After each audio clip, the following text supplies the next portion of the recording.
ainda dá muita discussão. Não é controverso. Para mim não é, mas para muitos é. Para muitos é um assunto controverso, para mim é algo muito claro na palavra de Deus e para a maioria dos teólogos, pastores, estudiosos da palavra, mas ainda existe, né, uma discussão no que diz respeito a isso. E talvez você fale: pastor, mas isso é importante num culto de celebração? Isso não caberia melhor numa sala de aula, como no cursão, no CTL? Também nós falamos, mas de tempo em tempo eu falo sobre a doutrina da salvação, porque nós estamos sempre alcançando novas pessoas. Só no último batismo tivemos quase 80 pessoas que desceram as águas, pessoas que acabaram de conhecer o Senhor e conhecer a doutrina da salvação, que é chamada de soteriologia, num curso de 1h30, 2 horas. Então, viram de maneira superficial e rasa, mas a questão não é essa. A questão maior, quando falamos da doutrina da salvação, é que, infelizmente, a tradição tem falado mais alto do que a palavra de Deus. Você sabe, nós somos uma igreja apostólica, uma igreja que crê na doutrina dos apóstolos e prega a doutrina dos apóstolos. O que é isso, pastor? É o que Jesus ensinou. Toda a Bíblia, de Gênesis a Apocalipse, os 66 livros, você sabe, nós pregamos, ensinamos, sempre na perspectiva da nova aliança, porque é assim que o Senhor Jesus ensinou, desde que Ele veio e estabeleceu a eterna e nova aliança, pelo sangue dele que foi derramado no Calvário. Então, quando nós falamos desse assunto, nós vamos ver ainda, gritando no meio evangélico, no meio cristão, uma tradição, que ela não é bíblica, é apenas uma tradição, e as pessoas se prendem e se perdem à tradição. Por quê? Porque é uma tradição, e tradições, muitas delas são bonitas, têm uma cara legal, então não incomodam ninguém. Pastor, que tradição é essa que você está dizendo? Você vai ver a esmagadora maioria dos crentes dizendo e afirmando que a salvação se perde. E isso é uma tradição, repito, tradição. Não é a Bíblia que diz que a salvação se perde. Eu nunca posso dizer que algo que a Bíblia não diz, por exemplo, eu não posso dizer que algo se perde, uma vez que a Bíblia não diz isso. Qual que é a nossa única regra de fé e prática, nós crentes? A Bíblia. Tão somente a Bíblia. Não me importo com que o videira, o quadrangular, o batista, o assembleiano, eu estou me colocando no pacote. O congregação, que mais? Comunidade, o church, o parede vermelha, preta, azul, roxa. Não importa. O que importa, o que tem que permanecer e ficar é a palavra. É a palavra. Se um tem telão LED, o outro usa data show. Se um pinta azul, o outro pinta cinza, pouco importa. Se um tem ar-condicionado e o outro usa ventilador, pouco importa. Pouco importa. Se o louvor tem os melhores músicos, ou se tem um grupo de aprendizes, o que importa? Pouco importa. Queremos saber se o ensino dessa igreja é cristocêntrica, se é neotestamentário, se está em linha com o que os apóstolos pregaram. Quantos estão me acompanhando? Tradições podem ser boas, mas se ferem os princípios da palavra, tem que ser jogado fora. Tradições podem ser bonitinho, você vai perder a salvação. Quem está dizendo isso? É o irmão? É Cristo? É a Bíblia? A tradição? Quem está falando? Você tem que saber, você tem que identificar. Eu fui um pastor que por muitos anos criei na perda da salvação. Por quê? Porque eu também seguia tradição. até eu decidir me debruçar sobre as Escrituras e estudar a palavra de Deus, e começar a olhar para as pessoas mais sérias, que estão acima de tradições, o que elas estão pregando, qual é a base delas. Preste atenção. Pregar que a salvação se perde é muito mais confortável e cômodo. Por quê? Porque é mais fácil de coagir, manipular. Você quer dizer, pastor, que todos que pregam que a salvação se perde, eles manipulam? Não. Mas muitos utilizam da perda da salvação, que não se perde, para manipular, para tentar colocar a ovelha no eixo, para fazer o irmão não pecar e não errar como se fosse possível. Porque os que creem que a salvação se perde, também estão pecando e errando, como todos. Porque todos os homens a uma erram. Não digo que estão vivendo na prática do pecado, mas todos estão sujeitos a errar. Logo, todos, se a salvação se perdesse, perderiam ela.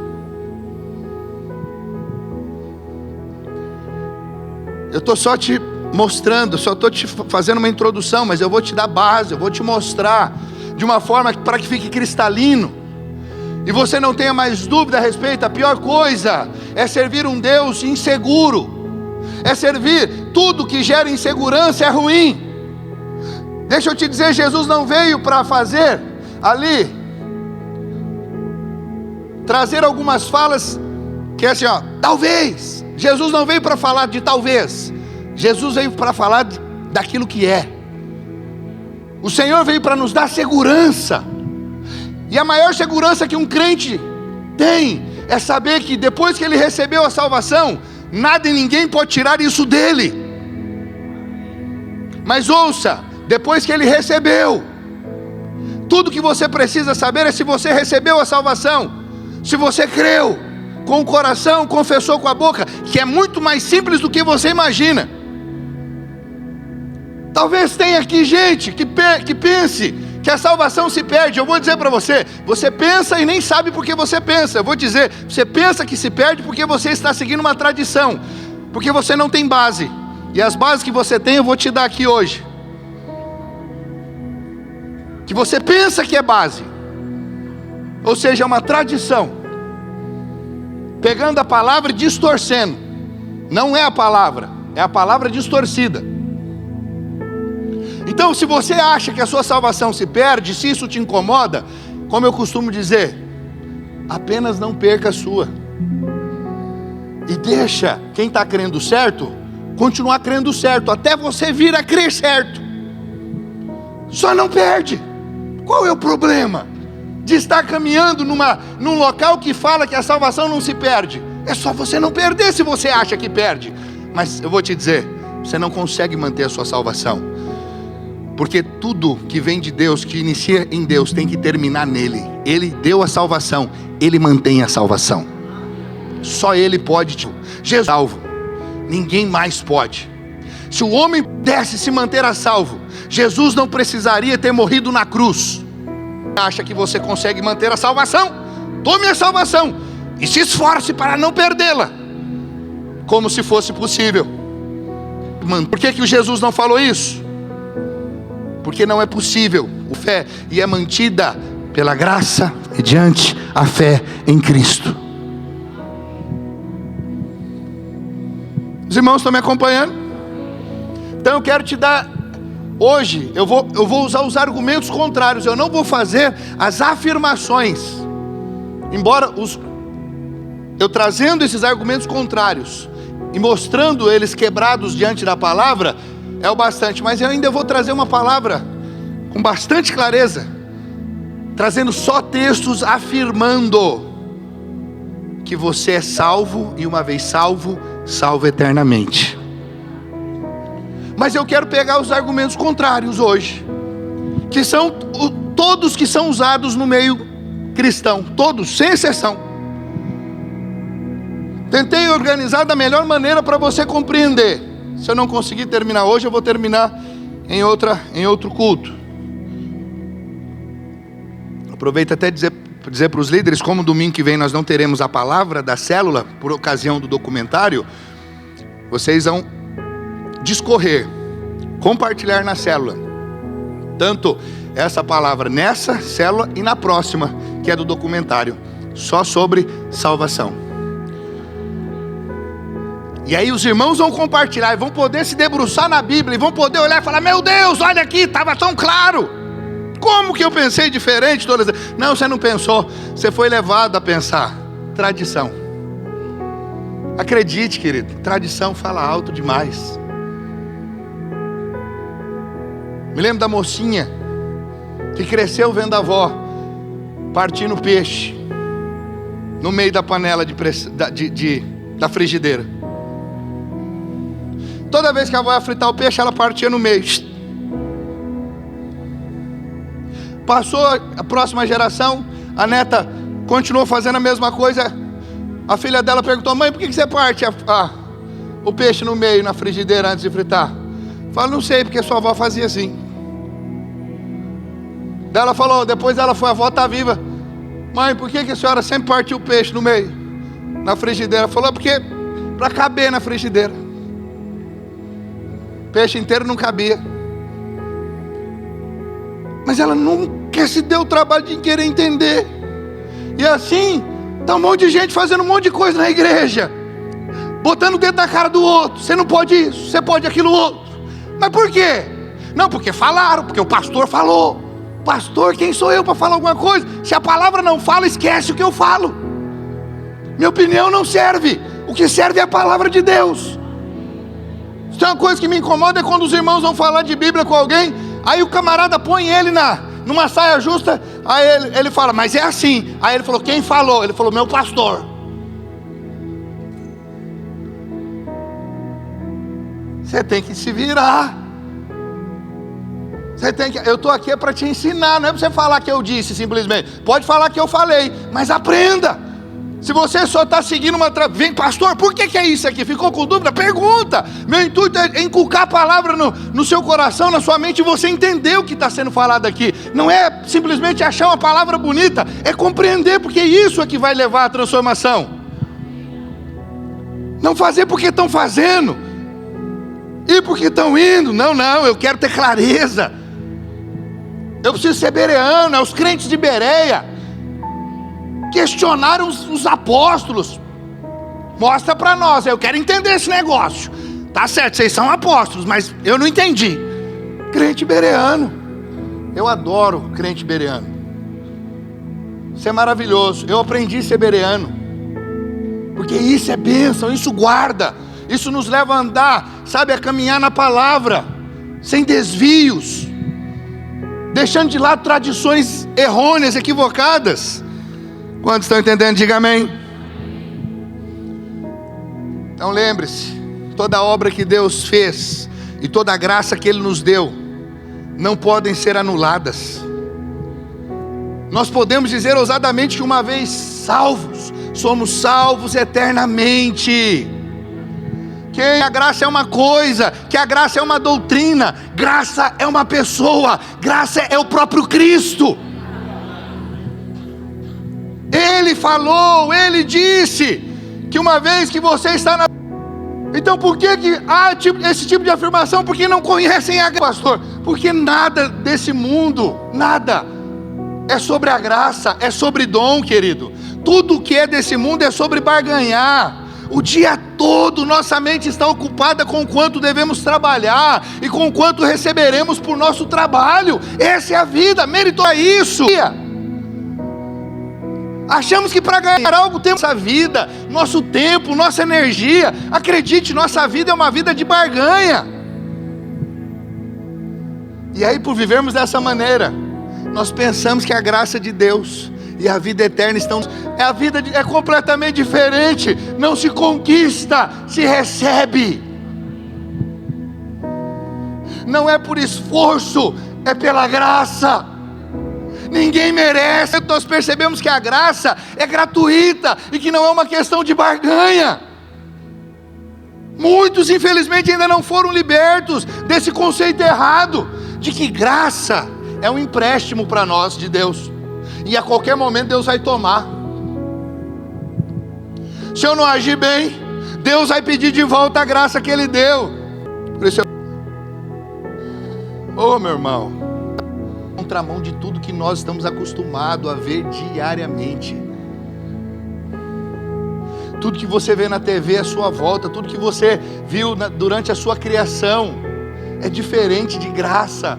Deixa eu te dizer, nunca troque um texto claro da palavra por um obscuro. A palavra de Deus, em alguns textos obscuros, que não são obscuros, que parecem estar dizendo que a salvação se perde. Você não pode trocar algo certo por algo duvidoso. Não se perde.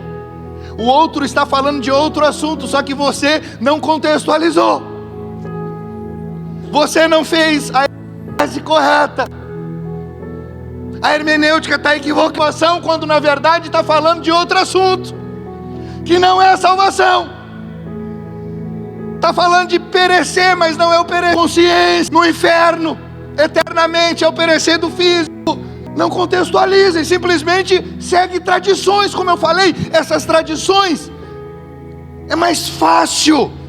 são mais fáceis serem colocadas, porque com elas eu tenho um controle maior. Muitos podem não admitir, mas é verdade. A lei gera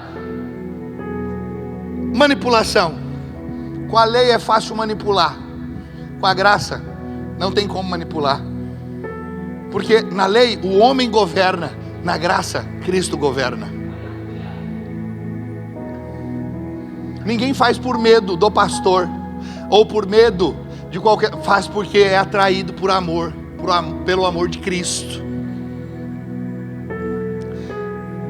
Você está me acompanhando? Algumas coisas que nós precisamos entender, e eu quero analisar com você hoje alguns desses pontos, que provavelmente você não conheça. Talvez você crê que a salvação não se perde, mas você não tem base. Também, da mesma forma que o que fala que perde por seguir tradição, você fala que não perde por seguir também a tradição, porque aqui nós falamos que não se perde. E tudo que eu quero é que você tenha base. Não fale porque falaram. Eu falo porque eu sei. Isso que eu quero que haja em você. Eu sei que não se perde, porque a palavra diz assim, assim assado. E a palavra que é a minha única regra de fé e prática, nada além dela. Então eu vou pegar esses argumentos contraditórios, especialmente os mais convincentes, que nós ouvimos muito, que a certeza de salvação, uma vez que eu sei que eu sou salvo, uma coisa perca a minha salvação, isso vai me levar ao pecado voluntário. Uma pessoa pensa que ela é salvo eternamente, ela vai pecar livremente. Acredite, esse é um dos argumentos mais usados por pregadores legalistas, que utilizam-se desse ensino equivocado, dizendo que a salvação perde. Porque se você sabe que a sua salvação não perde, veja, você vai sair pecando. Por quê? Porque eu te pergunto, é perigoso? Olhando por essa perspectiva, parece mesmo. Eu fiquei sabendo que eu sou salvo, que nada tira minha salvação. Agora eu vou sair pecando, meu amigo. Faz algum sentido? Se faz, eu vou dizer, essas pessoas têm uma cabeça completamente diferente da cabeça de Cristo. Agora revoltado por saber que eu sou salvo. Deixa eu te dar um exemplo. Eu tenho um filho. E esse filho, suponha que eu digo para ele: filho, você é meu filho, e como você é meu filho, você vai ser meu filho eternamente. Nada vai mudar essa verdade. E aí, meu filho, ao escutar isso, você acha que agora ele vai ficar tão alegre por saber que nada pode mudar a verdade que ele é meu filho, que ele vai sair quebrando a janela, vai derrubar, que agora ele vai jogar os pratos no chão diante de mim? Porque ele descobriu que agora é meu filho para sempre. Coisa errada. Faz sentido? É isso que está sendo afirmado aqui. Esse argumento é um dos mais utilizados. Quem pensa que é salvo eternamente vai sair pecando. Espera lá, eu só tenho um desejo em saber que eu sou salvo eternamente: corresponder a essa graça. Querer fazer, meu Deus, o Senhor é tão maravilhoso, o Senhor me salvou, ninguém pode tirar mais a minha salvação. Senhor, o Senhor é bom demais, obrigado. Eu quero te obedecer até o último dia da minha vida. Eu quero fazer a tua vontade, eu quero andar alinhado com a tua vontade. É mais coerente isso ou não é? Por que eu vou ficar revoltado? Porque agora eu fiquei sabendo que eu sou salvo eternamente. Não existe. Existe alguém que pensa assim, que ele vai começar a agir desordenadamente, porque descobriu que ele não pode mais deixar de ser meu filho. Ainda assim, a palavra de Deus continua a mesma. Eu não posso, mas eu julgo o comportamento das pessoas pela palavra. Esse é o padrão, esse é o critério. Então veja, preste atenção. O que define o que nós devemos ou não fazer é a palavra. Cristão, o que a palavra diz é isso e acabou. Esse é o ponto. Se o homem está agindo errado, nós vamos julgar essa atitude errada, essa ação errada pela palavra, segundo a palavra, e não o contrário. E quem que diz que uma vez que o homem é salvo eternamente? A palavra. Não é o pastor João, não é a igreja videira não, querido. Você está achando que é alguma coisa da videira, você está equivocado. Há milhares de igrejas que pregam a mesma coisa, mas o que está mais em evidência é a perda da salvação. São os discípulos de Armínio, são os arminianos, que um dia estão salvos, outro dia está no inferno, outro dia está salvo, outro dia está no inferno. Esse conceito leva todo mundo para o inferno sem exceção. Se a salvação se perde, ninguém pode tê-la para sempre. Todos estão condenados a uma, porque todos vão errar, mesmo depois de salvos. O fato de eu ter sido salvo não muda o fato de que ainda eu estou sujeito a erros. Mas a salvação não está condicionada aos acertos e aos erros dos homens, e sim ao que Cristo fez na cruz, o sacrifício dele. Porque se a salvação estiver condicionada aos atos dos homens, todos a uma irão para o inferno. Ninguém se salva. Você tem que entender isso. Os irmãos estão me acompanhando? Diga amém. Então, se o homem age errado por saber que é salvo eternamente, a palavra de Deus não mudou, continua a mesma.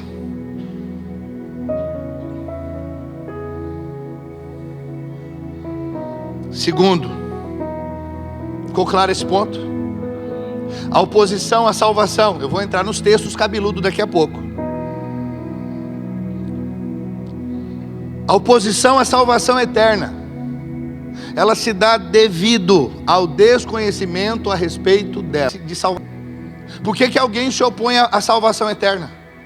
Soteriologia. Ele não sabe o que é isso. Ele não faz ideia. De novo, sabe da tradição. Sabe que salvação, estou salvo, é ir para o inferno ou ir para o céu. É isso que é para ele, salvação. Ir para o céu ou deixar de ir para o inferno. A salvação de Deus. Podem dizer que um homem será irresponsável e displicente, porque sabe que é eternamente salvo. Deixa eu me adiantar. Essas três coisas, pelo menos, essas pessoas ignoram. Primeiro, ela desconhece o processo da salvação. Projeta para nós Efésios 2, 8, 9. Esse texto você tem que ter de cor.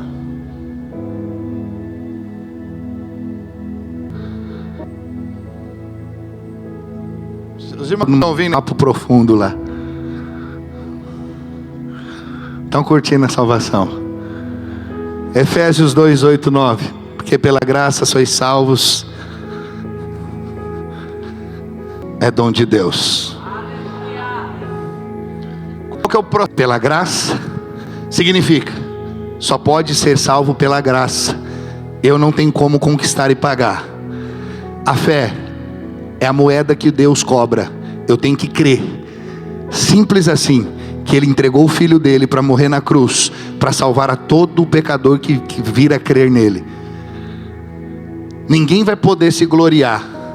Ninguém vai chegar lá e falar assim, ó, eu não bebi, não fumei, não me prostituí, não fiz sexo fora do casamento e um monte de comportamentos, e falar, por isso eu estou aqui, Deus.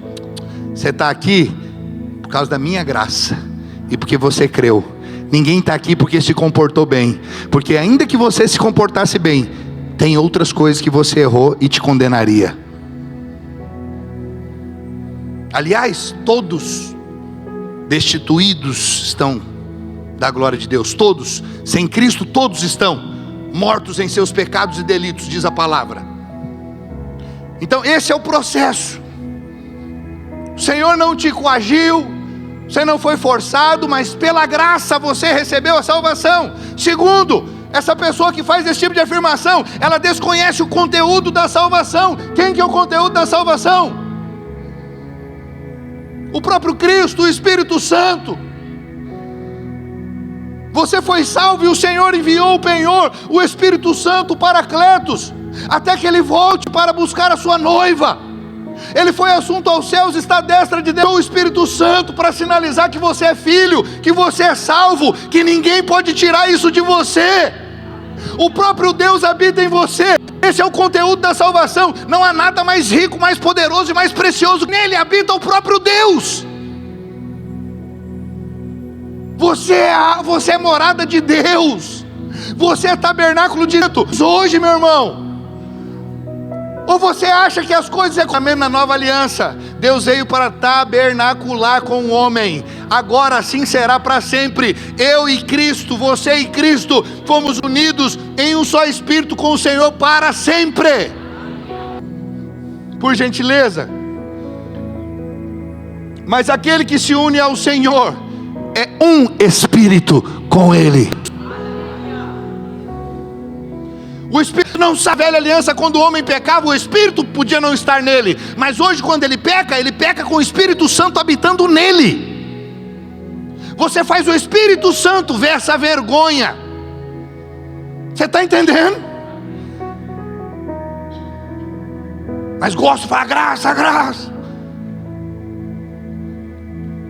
Porque não entendem. Terceiro, quem fala que a salvação eterna vai levar o homem ao erro, em terceiro lugar, não conhece o resultado da salvação. Não conhece o processo, não conhece o conteúdo e não conhece o resultado. Qual que é o resultado? Depois que eu sou salvo, o Espírito Santo passa a habitar em mim. O que acontece? Transformação. Só que agora de dentro para fora. Não é um terninho bonito, não é uma Bíblia debaixo do braço, não é uma roupinha alinhada. Não, é um caráter sendo moldado ao caráter de Cristo. Eu mentia, não minto mais. Eu roubava, não roubo mais. Eu traía a esposa, não traio mais. Eu era agressivo, não sou mais agressivo, porque houve uma transformação. Está entendendo? Resultado. Então quem fala isso não entende o mais básico da salvação. Posto isso, olha o que a palavra de Deus diz. 2 Coríntios 5, 14 e 15. Pois o amor de Cristo nos constrange, julgando nós isto, um morreu por todos, logo todos morreram. E Ele morreu por todos, para que os que vivem não vivam mais para si mesmos, mas para aquele que por eles morreu e ressuscitou. Olha o que acontece depois que eu sou salvo.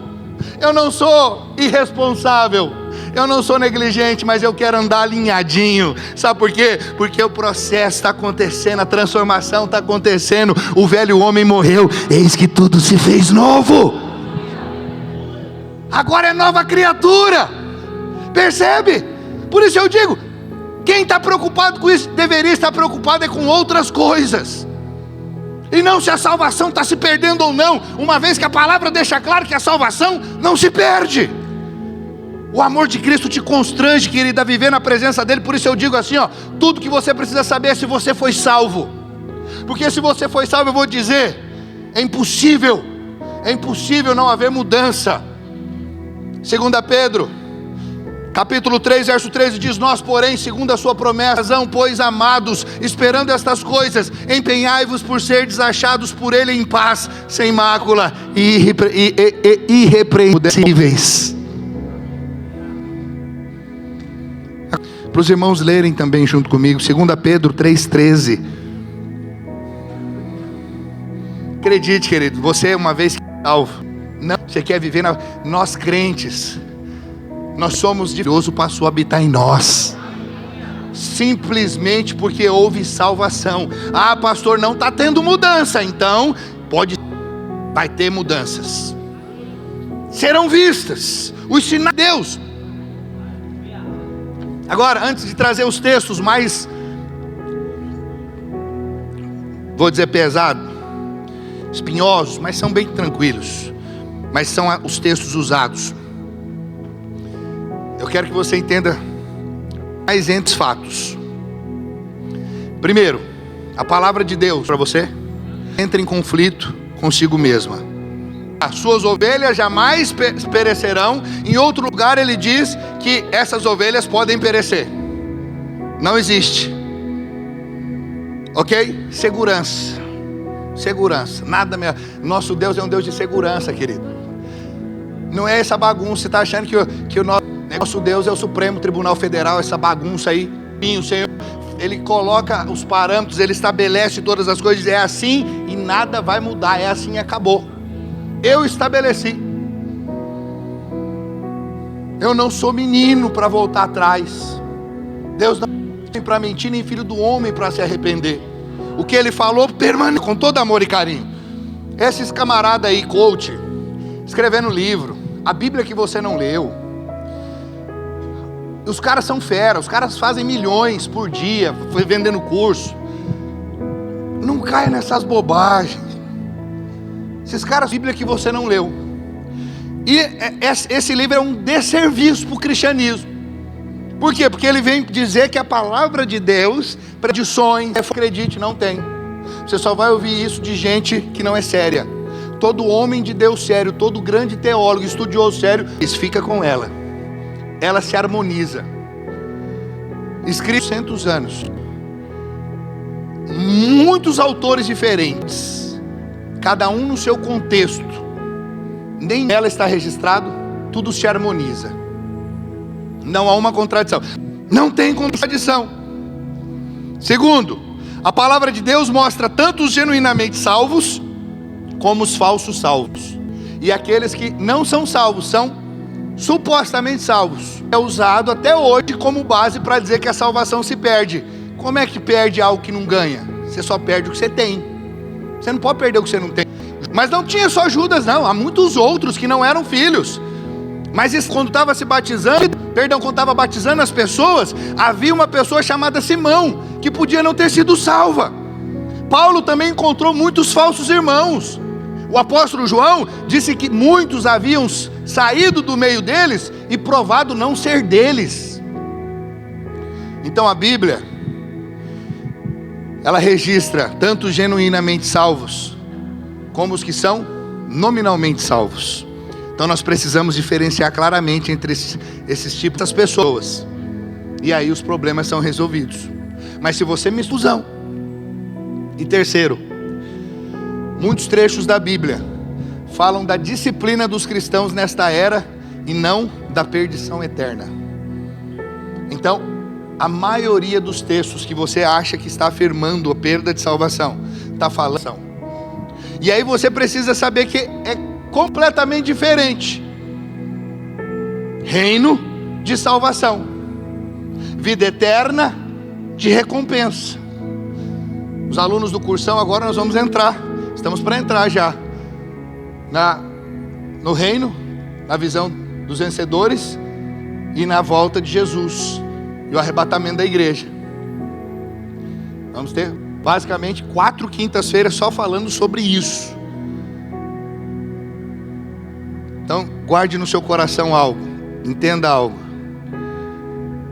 Não é pelo fato de sermos filhos que nós não seremos disciplinados. Erro. Mas disciplina não significa tomar a salvação. Não. É disciplina. E a maneira como Deus disciplina não é tomando a salvação. Milênio. Se tivermos questões pendentes, que vai se dar nessa terra. O milênio é nessa terra. Então entenda, muitos versículos que parecem falar dos cristãos perderem a salvação, estão falando na verdade palavras que se referem ao reino. E você aplicar palavras relativas à recompensa, à questão da vida eterna, vai gerar problema, vai gerar confusão. É o que acontece. Essa doutrina da salvação, com o final dos tempos, com a volta de Jesus, a confusão se dá ali. Mistura-se tudo. Coloca num único pacote o que Deus coloca bem separado. Tem os vencedores, tem os derrotados, tem os filhos da desobediência. Mistura plateias. Se tem uma coisa que Deus odeia e você precisa saber, é de mistura. Deus odeia. Deus não pegou e fala assim, agora é lei e graça. Não. Passou o tempo da lei, agora é graça. A dispensação da lei, pregando mistura. Nelas você vai ver graça e óleo. Graça é graça, lei é lei. São duas dispensações completamente diferentes, duas maneiras diferentes de Deus se relacionar com o seu. Se fosse com base na lei, você não estaria aqui, provavelmente já teria morrido.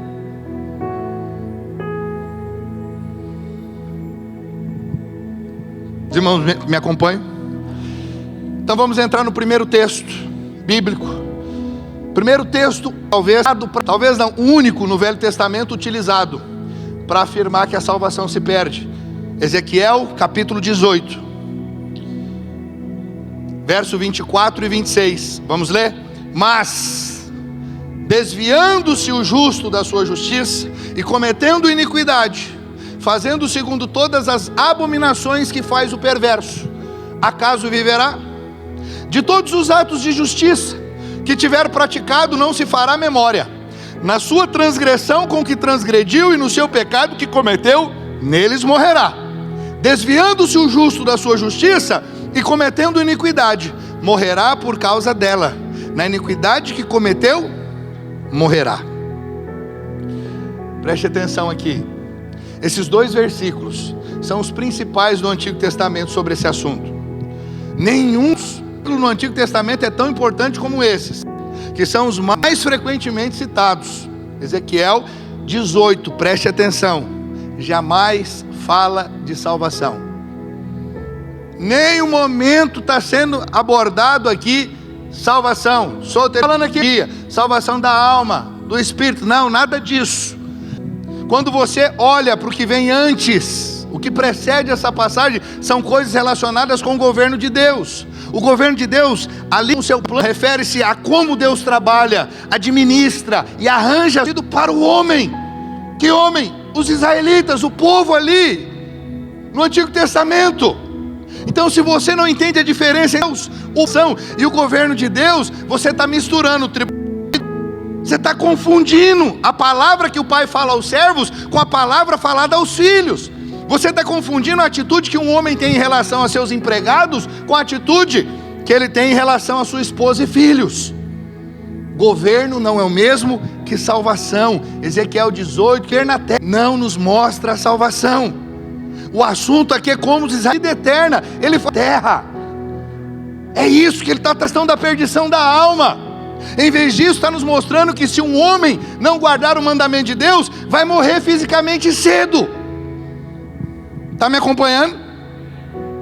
É uma questão de existência física, em vez de salvação espiritual.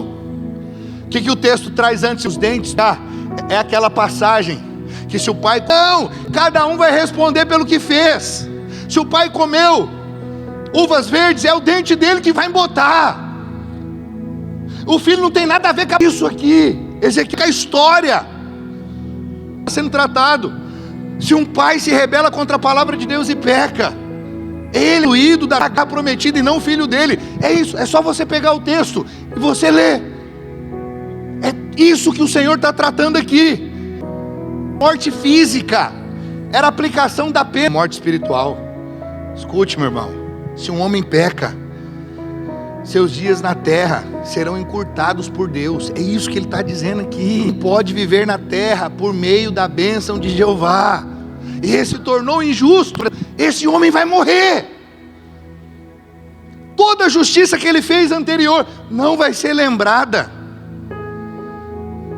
É isso que você acabou de ler comigo. Na terra, é um assunto do governo de Deus, que nos diz porque Deus, as pessoas morrem prematuramente. E ele explica sobre o julgamento do pecado. Não tem nada a ver conosco. Você pode dizer amém? Não tem nada a ver com salvação, com vida eterna. O problema, não pegue a palavra e distorça. Não faça isso. Você vai negar a eficiência da cruz, da morte de Cristo. Ficou claro Ezequiel 18 para os irmãos? Agora vamos para o Novo Testamento, porque esse é o único texto. Verso 13. Olha o que a questão de Mateus 24, 13 diz: aquele, porém, que perseverar até o fim, esse será? Muitos pensam que esse versículo é sobre salvação.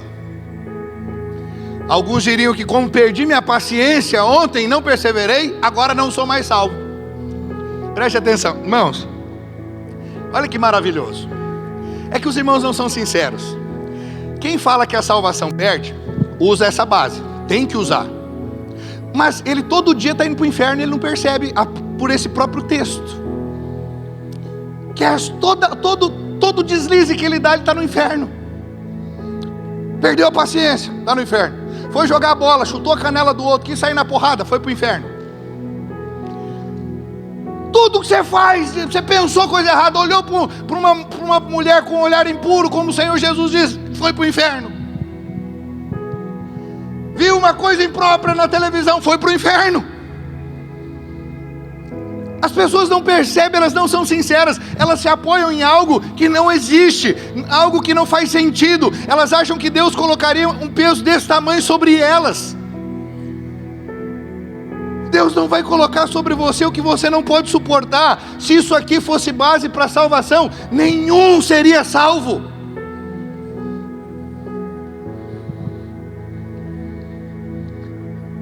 Não, pastor, está dizendo que tem que perseverar. Claro que está dizendo que tem que perseverar, querido. Aqueles que perseverarem, dizer que isso aqui está falando da salvação eterna, é colocar. Então, se você quiser entender o significado da perseverança nesse versículo, você precisa conhecer o que foi dito antes do versículo 13. Versículo 13 não está falando sobre os cristãos. Em primeiro lugar, está falando sobre os judeus. Pastor, qual a evidência disso? Primeiro, na passagem seguinte, nós temos o santo lugar e com você, e o sábado. Tudo isso aqui é assunto de judeu. Tranquilo, dá mais coisas aqui. Isso aqui você pode falar, pastor, mas ainda não é o bastante. Tá bom, vamos avançar. Qual que é o contexto aqui? O que esses versículos estão dizendo? Que os judeus devem fugir para o campo, orar para que a sua fuga não ocorra no inverno. A grande tribulação não é nem algo de hoje, nem do passado, ainda vai acontecer. Deus, isso aqui é algo futuro que vai acontecer, e ele está aqui nesse texto usado como base para perda de salvação. Ele está falando com os judeus, e a salvação aqui não tem nada a ver com a salvação eterna. Está falando de se salvar durante a grande tribulação. Se salvar de quê? Anticristo, durante os 3 anos e meio de perseguição. E que o Senhor é tão bom que Ele abreviou os dias. Ficaram 3 anos e meio, porque se ficassem mais, Ele disse que ninguém sobreviveria, ninguém resistiria. Então, o que o texto está tratando aqui é sobre a grande tribulação. Olha lá, quando eles virem o abominável da desolação, ou seja, a imagem da besta no santo lugar, o anticristo, vai colocar uma imagem dentro do templo, depois que o templo ainda foi reconstruído. O templo nem reconstruído foi ainda, querido. Está essa guerra lá, ó. Está o templo, o templo de Omar e o muro das lamentações, lá que vai ser reconstruído o templo de Salomão. Só depois que esse templo for reconstruído é que vai acontecer isso aqui. A igreja é tirada da terra, os judeus vão passar pela grande tribulação, juntamente com os crentes derrotados que não vão subir, que não vão ser arrebatados. Então a besta, o anticristo, vai colocar essa imagem que vai fazer milagres, e aquilo vai ser uma profanação. É disso que o texto está tratando. Olha lá o que o texto mais diz, ó. Vocês vão ter que fugir, vocês não vão poder permanecer em Jerusalém. Se permanecer, vão ser fuzilados. Então, se essa palavra fosse para nós, como nós poderíamos saber essas coisas? Uma vez que estamos no Brasil, e a imagem vai aparecer lá no templo, então é só para você entender. Eu estou aqui tentando te mostrar de uma forma mais simples. É a grande tribulação, é para os judeus. Segundo, o tempo, como eu já falei nesse versículo, não é o tempo dos apóstolos e nem o tempo da igreja hoje. É lá para a grande tribulação, para os últimos 3 anos e meio. Não tem como isso acontecer hoje. Refere-se à grande tribulação. A salvação mencionada aqui não se refere à salvação da alma. Em vez disso, refere-se à salvação da tribulação, de se esconder do anticristo. Ele diz: ai das que estiverem amamentando, porque se estiver amamentando naqueles dias, como é que vai grávida, barriguda? Ele diz: ore para que esse dia não ocorra num sábado. Por quê? Porque judeu guarda o sábado. Ficar lá, ó, de mão beijadinha para o anticristo chegar e fuzilar. Ou sei lá como o anticristo vai, como ele vai fazer, mas ele vai fazer. Está tudo registrado na palavra de Deus. No templo, começa: fujam. Não volte para sua casa para buscar nada. Não preocupe-se com os bens materiais, porque chegou escaparem vivos. Isso aqui não tem nada a ver com a salvação, com ir para o inferno ou para o céu. Esse perseverar é para os judeus, para eles perseverar. Os irmãos sabem, todos os anos eu falo sobre a volta de Jesus, sobre o arrebatamento, fim de detalhes. E olha lá no versículo 22, não tivessem aqueles dias sido abreviados, ninguém seria salvo. Só vai escapar porque o Senhor vai abreviar esses dias. Perseverar aqui, ser salvo do anticristo, não do inferno, não da morte eterna. Amém? Vamos avançar. Gálatas 5:4. Outro texto muito usado para fazer a afirmação que a salvação se perde. Justificar-vos na lei, da graça decaístes. Pensam parado de Cristo e que pode cair da graça. Que tal pessoa não é salva. Escute, meu irmão, esse conceito é: se torna um com o Senhor. E o próprio apóstolo Paulo fala isso. Quem está falando aqui aos Gálatas é o apóstolo Paulo também. Por que Paulo escreveu aqui, pregou ali o evangelho aos Gálatas? Ele ensinou que o homem é salvo somente por confiar em Cristo e recebê-lo. Mas o que aconteceu? Vieram os judaizantes e ensinaram que depois de receber a igreja, o crente deveria praticar a lei e circuncidar-se. Preste atenção, que era um conjunto de igrejas. Os Gálatas eram um conjunto de igrejas na Galácia. Esse conjunto de igrejas remete a toda a igreja legalista hoje. E Paulo combateu veementemente essas igrejas. Foram salvas. Por quê? Porque elas foram salvas. Judaizantes começaram a falar assim, ó: vocês foram salvos pela graça mediante a fé, só que agora vocês têm que manter essa salvação. Como? Seguindo a lei, se circuncidando. Preste atenção, nenhuma igreja legalista nega que a salvação é pela fé. Escute, saiba disso, todas esse ponto. Qual que é a divergência? É que depois de salvo, a salvação tem que ser mantida por você. A manutenção da salvação se dá por você. Preste atenção, esse é o grande problema. E essa é a igreja. Evangélicos são Gálatas, irmãos que estão salvos pela graça mediante a fé, mas que estão achando que a salvação pode ser: eu vou ser sentida pelo esforço. Ninguém está dizendo que você vai fazer coisa errada, que você tem que fazer coisa errada, não. Depois que você é salvo, você entende graça, você foi salvo, você entendeu o resultado da salvação. O Senhor vai te levar a querer fazer as coisas corretas, você vai desejar fazer as coisas certas. Não minta, não rouba, não traia a sua esposa, não precisa, sabe por quê? Porque o Espírito Santo, você fica mal. Por que você fica mal? Porque vai contra a sua nova natureza. Ovelha, quando nós éramos porcos, nós gostávamos da sujeira. Agora não, agora a sujeira não incomoda. Então não pense que você não precisa ficar guardando o sábado. Você não precisa.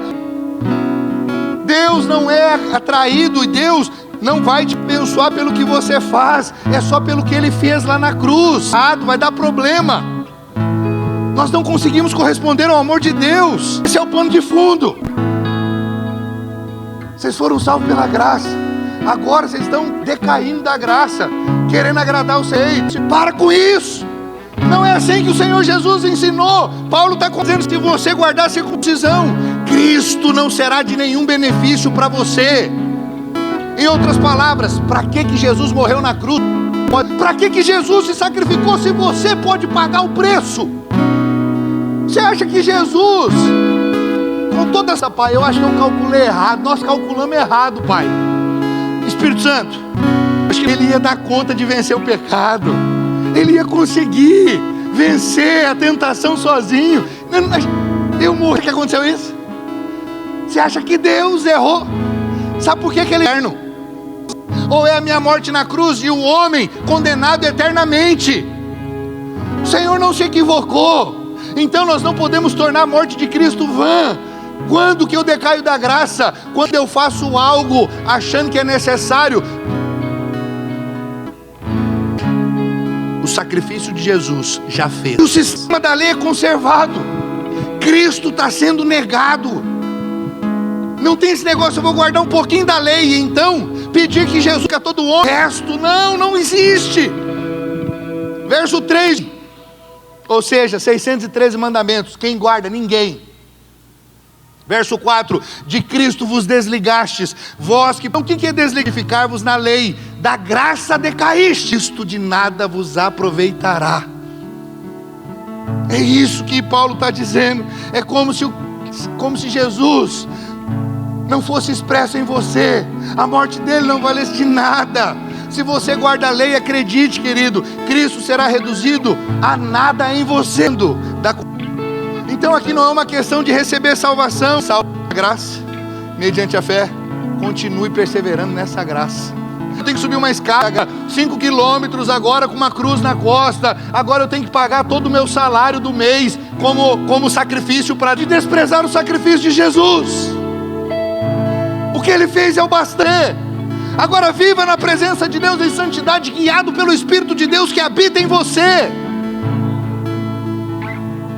Eu devo guardar o sábado, porque se eu não guardar o sábado, minha salvação não será completa. Dúvida disso. Mas agora que ele recebeu tal ensinamento errado, eu tenho que falar para ele: se você guardar o sábado, meu irmão, a obra de Cristo não produzirá para a lei. Você agora decaiu da graça. É isso que Paulo está dizendo aqui. Está sobre a condição de alguém já salvo. Paulo está mandando a lei e você não recebe graça, não haverá graça para você. Preste atenção, o livro de Gálatas não está focalizado no pecado. O livro de Gálatas não nada boas obras, fala sobre guardar a lei de Deus, não do pecado. Paulo em nenhum momento fala que eles caíram no pecado, diz que eles caíram da graça. Há muita diferença. Você pode dizer a força do seu braço, é o princípio das obras. Hoje, bem me quer, mal me quer. Bem me quer, mal me quer. Que vida miserável. Que vida miserável. Não tem a ver com o que eu faço, com o que eu fiz, tem a ver com o que Ele fez. Querida, acredite no que eu vou te dizer. Os que são da graça, os que tiveram revelação da graça, você vai ver, esses é o que você não vai ver. Todo irmão enfiado em confusão é legalista. Todo irmão, todo legalista julga que os outros, como se ele fosse melhor que os outros. Ele está sempre enfiado em confusão por causa da lei, condenado. Por quê? Porque ali o Espírito de Cristo se manifesta. Quanto mais lei na sua vida, mais pecado. O que fez o pecado voltar é a lei, querido. A lei é a força, é a graça para o pecado. A graça é que quebra a força do pecado. Aqui está pregando para você hoje alguém que já foi o pregador da lei um dia. Eu, como pastor, resisti muito à graça. Eu já era pastor, eu resisti à graça. Mas por que eu resistia? Pela tradição. Nessa tradição, acredite, a ponto de você falar assim: quem prega isso aqui, os da graça é a minoria, infelizmente. Por isso nós estamos aqui para pregar essa graça. Toda vez o homem vem, põe o dedo e estraga, e põe a lei de novo no meio do negócio, do processo. Como eu já falei, 5 teses na porta da paróquia de Wittenberg, na Alemanha. Como começa a se falar só a graça, só Cristo, só a fé, só a Deus da glória, somente as Escrituras. Os 5 solas estavam claramente ali na Reforma Protestante. O tempo passa, as 5 solas são esquecidas, volta de novo o homem no centro, a lei, Moisés, e de novo a graça vai para o ralo. Por quê? Porque é muito mais fácil a lei, falar da lei, vivê-la não. Ninguém vive, ninguém cumpre, mas gosta de falar. Como eu digo, todo pregador da lei, e eu posso falar para qualquer um, todos, por mais sérios que eles são, todos não vivem de acordo com o que eles pregam. Porque nenhum homem pode viver segundo a lei, nem por meio de quem veio. O próprio Moisés não pôde viver de Deus. O próprio Moisés tropeçou naquilo que ele deu para Israel, o povo de Deus. A lei condenou o melhor dos homens, enquanto a graça salvou o maior dos pecadores. Querido, acredite, comece a meditar sobre isso nesses dias. Eu tenho Tiago 5, tem a questão de Hebreus 6. Tem mais um texto, se eu não me engano, além desse. Só faltam esses 2. Gálatas eu já acabei de falar para você. Questão de Coríntios 8:11. Já vida, eu queria falar, mas o nosso horário está avançado. Fala sobre o irmão perecer. Os irmãos vão ser, mas o perecer aqui está se referindo à consciência e não à salvação. Vocês vão compartilhar isso durante 2 células. Bastante coisa para compartilhar. Vai ser uma bênção essas 2 próximas reuniões de célula. No seu coração, com a graça de Deus, você vai entender algo que precisa tirá-la de você. O Senhor te salvou, e uma vez que Ele te salvou, Ele vai te manter a salvo. Amém, querido? E se ignorando alguma dúvida, eu digo: irmãos, não tome nenhuma decisão, senta comigo. Eu tenho prazer e alegria de sentar, tomar um café com você e mostrar na Bíblia, a gente gastar horas ali. Meu prazer é esse. Meu encargo é que você seja, não esses cristãos rasos que ficam vendo um monte de bobagem na internet e falando: é isso aí, um monte de crente bobo. Eu fico olhando e falo: ah, meu Deus, que tristeza, puro. Eu falo: eu não quero que seja assim, uma palavra pregada, ensinada, não para passar tempo, e não que dá ibope, não o que é necessário para viver uma vida cristã abundante, para reinar em vida. Você pode dizer amém? Fique de pé onde você está. Coríntios, textos utilizados para... Mas acredite, eu já de antemão já falo, todos não estão falando sobre isso.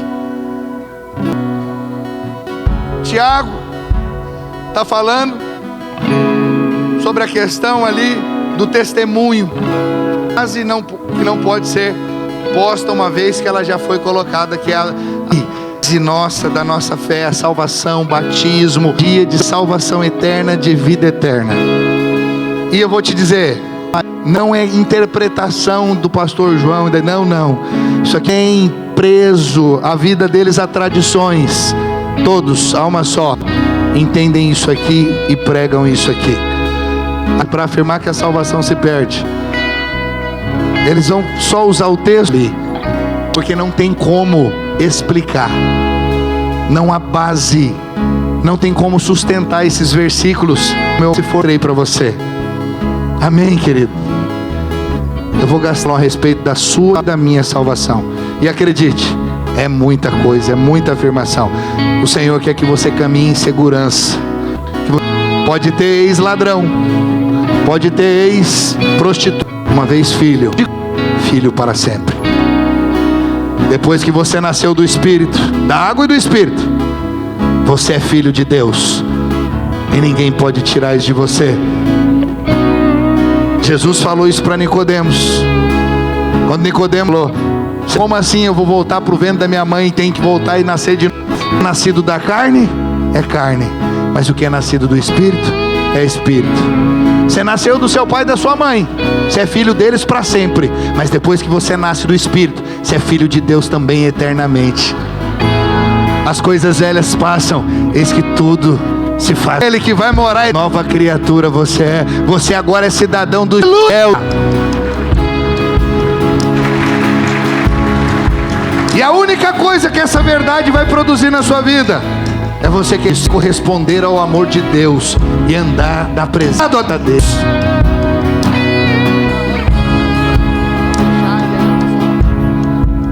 Obrigado, Senhor.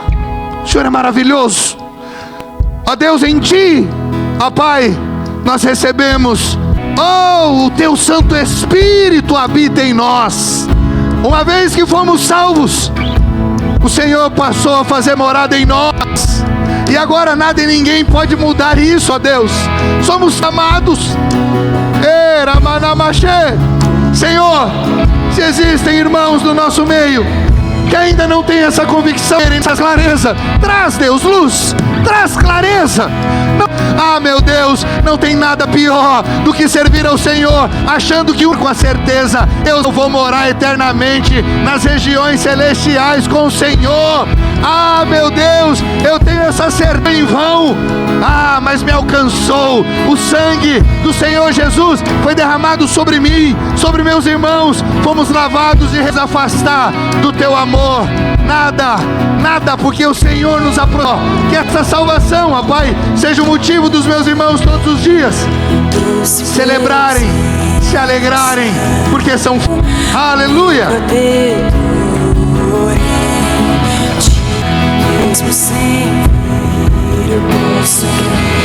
Vamos encerrar cantando essa verdade poderosa, querido. O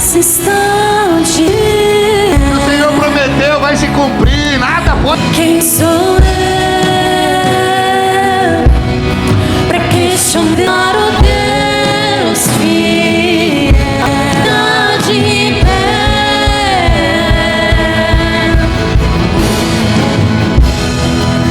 És minha âncora,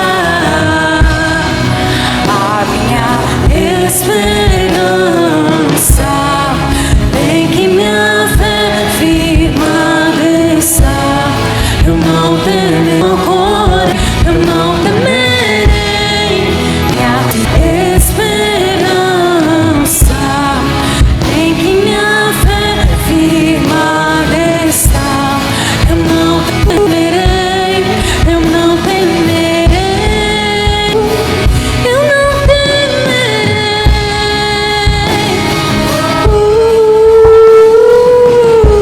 Doce presença, és meu amigo, meu protetor, em Ti sem confiou, e Tua promessa está de pé, irá se cumprir. Declare: quem sou eu para questionar o Deus fiel? Tu és.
A minha esperança,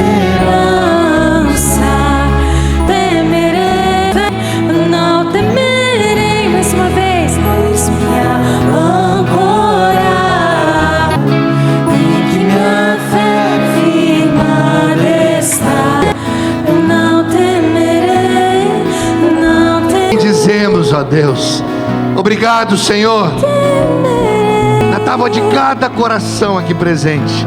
Oh Espírito Santo de Deus, que haja, Senhor, uma edíssima, haja, Senhor, grandes compartilhamentos, haja, Senhor, irmãos, a buscar mais a respeito dessa verdade e ganhar, sabendo, ó Deus, que o Senhor, ó Pai, guarda cada um sob as tuas. Eu declaro que as nossas células, ó Deus, nelas haverá compartilhamento desse assunto, são e muito mais clareza, em nome de Jesus. Aleluia, glória a Deus. Você pode dizer amém? Pega as duas mãos para o céu e bem forte diga graças a Deus. Estenda suas mãos como quem recebe de ti. Que o amor de Deus Pai, a graça salvadora infinita de Deus é sobre você, a sua casa, o seu trabalho, e você desfrute, viva a salvação que o Senhor garantiu na cruz. Em nome de Jesus, se você crê e concorda, diga amém. Dê um abraço no irmão que está do seu lado, cumprimente ele com a paz. Deus te abençoe. Até amanhã na nossa oração. Até o nosso impacto.